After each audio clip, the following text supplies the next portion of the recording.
Frau Piefke, haben Sie meine Tabletten gesehen? Nee, wieso? Hab ich die schon? Oder habe ich die?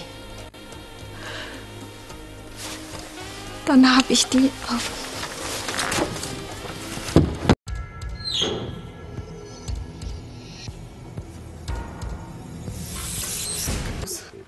Worum geht's?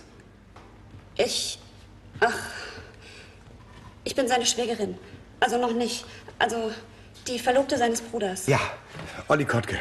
Hallo, ich bin der Dienstgruppenleiter von Oskar. Kommen Sie ruhig durch. Sie wissen davon? Ja, er hat uns...